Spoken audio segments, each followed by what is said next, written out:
son los que controlan toda la región Jaya de Medio Oriente. Entonces esta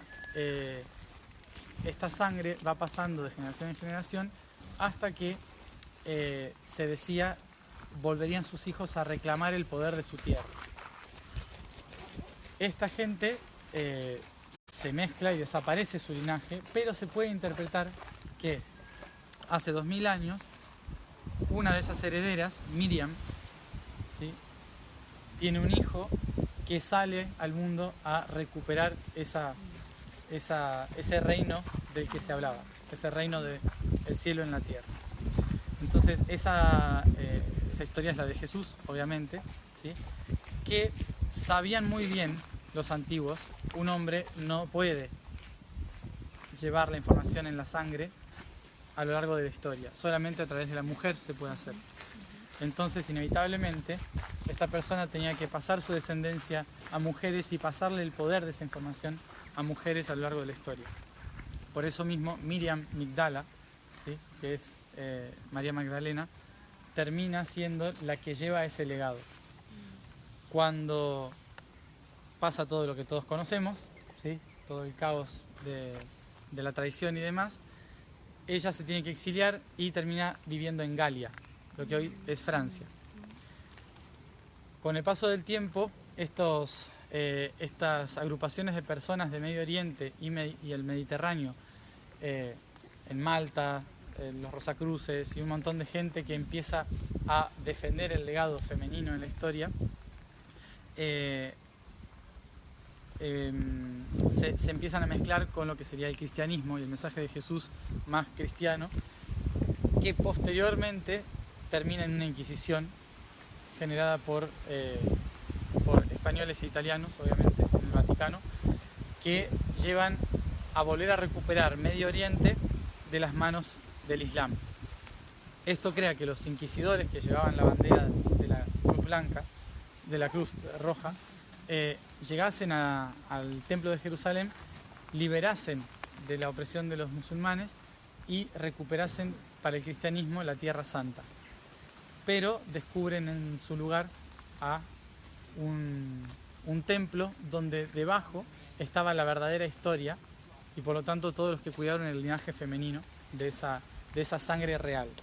A esa sangre real se le llamaba el cáliz, ¿sí?, porque solo un útero podía llevarlo. Entonces una mujer era la única capaz de llevar esa información. Por eso sangre real sería sang real en francés, que por eso Galia, sang real, que es sangre real, no es santo grial. Entonces esa historia del útero femenino llevando la información desde el principio de la humanidad termina siendo algo que estos caballeros cruzados, que fueron a las cruzadas de Medio Oriente, al darse cuenta de esta información, crean su propia secta dentro del cristianismo y se hacen llamar la Orden del Temple. Entonces, la Orden del Temple o los templarios del Monte de Sión, en Jerusalén, que descubren esta información, crean a partir de ahí todo un camino para defender el legado femenino y el legado del mensaje original de Cristo y de su mujer, de Magdalena, a lo largo de Europa.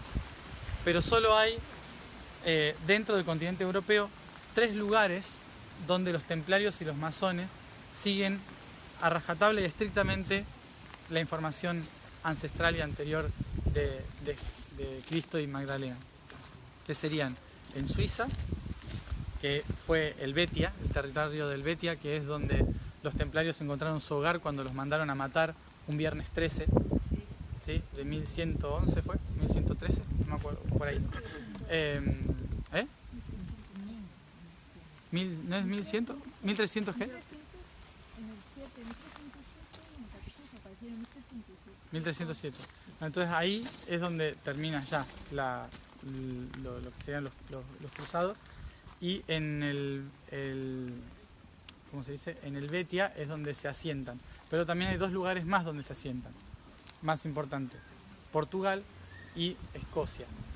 Entonces Portugal y Escocia son los 2 territorios que representan los rostros de Europa mirando a América. Y por lo tanto, los lugares que iban a traer ese legado hacia los países americanos en el futuro. Por lo tanto, mientras que Portugal representa el rostro que mira hacia el futuro, Escocia también es ese rostro y representa el alma de esa mujer.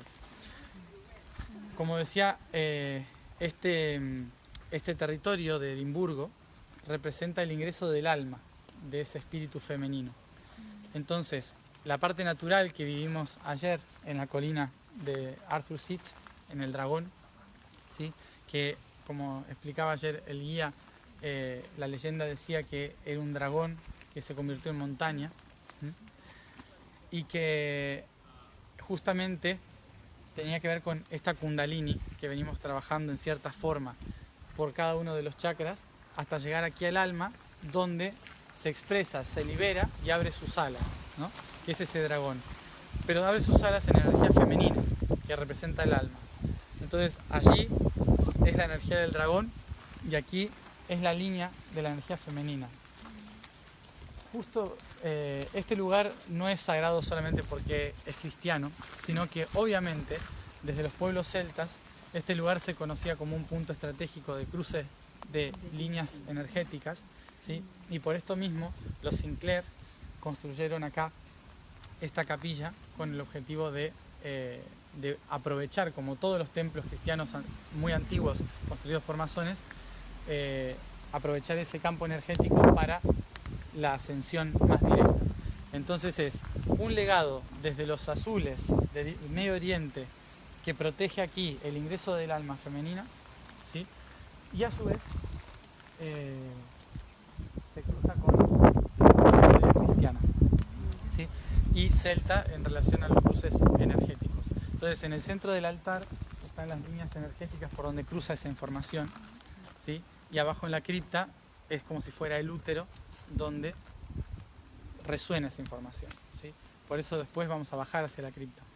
Lo interesante de aquí dentro también cuando lo vean es todas las cosas que hay escritas, porque es una iglesia que no es solamente algo cristiano, sino que vean donde vean, hay objetos cristianos y paganos, ¿sí? Celtas. Aquí conviven los dos mundos, igual que hablamos de Arturo allá en el sur, ¿cómo? En la abadía, ¿sí? De que era el puente entre los dos.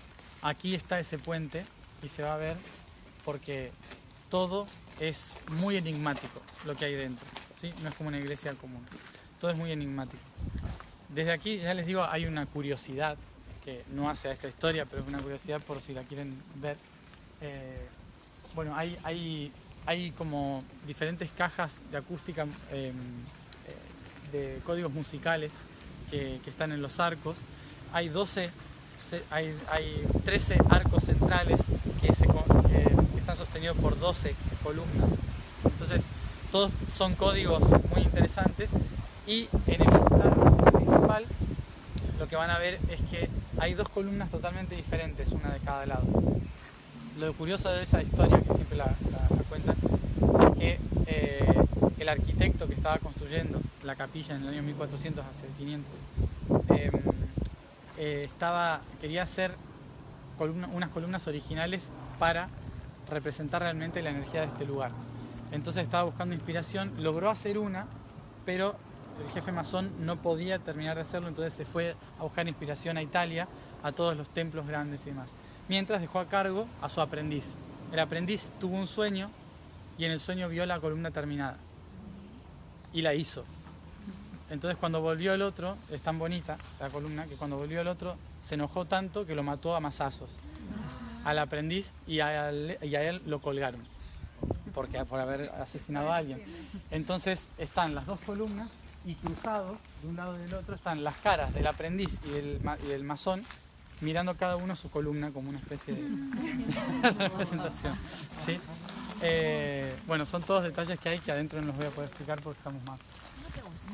Pero hay de todo, van a ir viendo y hay de todo, ¿sí? No sé si tenga que ver, pero con lo que estabas hablando de la historia de María Magdalena y Jesús, ¿es que tuvieron una hija después? Claro, la idea es que tuvieran descendencia, si no la información se pierde. Supuestamente fue la que lideró el movimiento de la información que siguió en el sur de la Galia y por lo tanto, y los cátaros mantuvieron esa información despierta, que hoy es la que conocen como la Virgen Negra también. ¿Sí? La Virgen de Montserrat, por ejemplo. Esa es la hija, ¿no? Supuestamente, sí, no es oficial, pero... No, pero me refiero que es ella, ¿no es cierto? La que Sí, salió Sara. morena, era la negra. Sara. Sara, sí. Bueno, lo que vamos a hacer es lo siguiente. Vamos a entrar para que pasen y demás. Yo voy a ir hacia la cripta, ¿sí? Tratemos de estar muy en silencio y después los voy a llamar para que bajemos todos juntos abajo, ¿sí? Y ahí vamos a entonar una frecuencia muy suave. La intención es alinearnos con la frecuencia femenina de esa línea energética que atraviesa por debajo de la capilla, ¿sí? Y que tiene que ver con la voz, con la liberación de la verdad, ¿sí? La verdad del alma, alineación con la verdad del alma. Esa es la... No se puede levantar la voz. Esto es suave, tenue, concentrados cada uno en los... ¿Sí? ¿El asiento del alma femenino en qué parte del cuerpo se encuentra? No, están aquí. Pasa que aquí es donde se cruzan, femenino y masculino, ¿sí? En el Atlas, para unificarse en la única visión. ¿Sí? ¿Eh? ¿Por qué la garganta? El tiroides. ¿Eh? ¿Por qué la voz que está acá atrás, lo del alma? Porque de aquí entra la energía, de aquí atrás entra la energía que se libera, que se expande, ¿sí? Y se unifica acá. Esto de aquí, Sorry, can you push out? Yeah. Yes. Do you want to get them in now before 3 because yeah, sure, there's we go somebody now. else who'll be coming in at 3. And no photos in there. No, eso, perdón. Just round them there.